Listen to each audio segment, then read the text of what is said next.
Sinisisi ni Chris Ross yung pagpapalit-palit ng import ngayong Governor's Cup dahilan ng pagkatalo nila sa semifinals kontra sa Barangay Nebra at pipilitin daw ng San Miguel Beermen na makuha ulit ang serbisyo ni Benny Boatwright sa kabila ng pagpapatuloy na pagpaparecover nito. Pero pag-usapan muna natin ng mabilisang update patungkol sa UFA bigman na si Troy Rosario. Madaming nangliligaw ngayon sa bigman.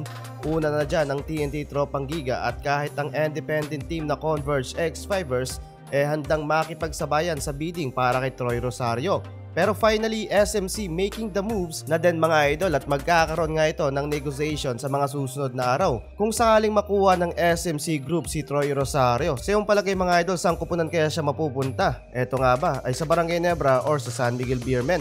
At eto pa mga idol, mula sa nakalap nating source mula sa Inside the PBA, hindi lang mga idol Magnolia ang nagkakaroon ng interes kay Christian Standhardinger. Pati ang Rain or Shine balak ma-acquired ang serbisyo ni Sistan. Isa kasi mga idol sa problema ngayon ni Coach Yeng Giao ay yung reliable big man na talagang pwedeng ipare sa kanyang mga playmaker. Kung sakali man mga idol na Rain or Shine mapupunta si Christian Standhardinger, malaking bagay at pagbabago to sa magiging kartada at gameplay ng Elasto Painter. Samantalang lipat tayo mga idol sa SMB, may hinanakit pa rin mga idol si Captain Chris Ross matapos matalo sa kamay ng Barangay Nebra sa Best of 7 series sa semifinals. Paano ba naman kasi mga idol, hindi pa nakakaisang panalo ang SMB sa Barangay Nebra pagdating sa series game na may Justin Brownlee. 0-6 na nga mga idol ang record dyan.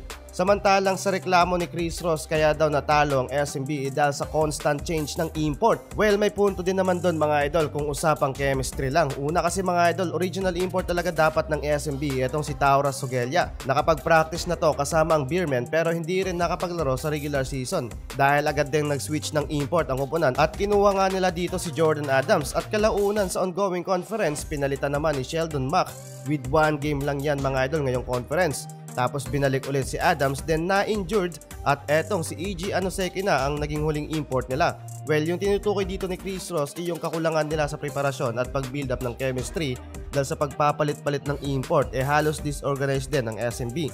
Pero walang problema kay Anoseki dahil maganda naman ang pinakitang performance niya ngayong conference. Samantalang may resident import naman ng Barangay Nebra at napaka-solid doon ng kanilang chemistry. Kaya tinalo nila mga idol ang SMB sa semifinals. Kaya abangan din natin mga idol ang finals dahil resident import to resident import din ang maglalaban with Ronday Hollis Jefferson. Samantalang ngayong Commissioner's Cup, pipilitin mga idol ng SMB na maibalik sa liga si Benny Boatwright. Pero ang malaking tanong dyan mga idol, kung kondisyon na nga ba siyang maglaro dahil sa recent surgery niya sa US. Malaking boost talaga tong si Boatwright para sa SMB at sa katunayan nga nakuha niya ang atensyon ng Samahang Basketball ng Pilipinas, maging si Coach Tim Cone napabilib niya last conference. Kaya nabigyan ng offer na maging naturalized player ng Gilas Pilipinas. Pero sa tingin mo mga idol, deserve pa ba ni Boatwright na maglaro para sa SMB? I-comment mo na yan sa ating comment section.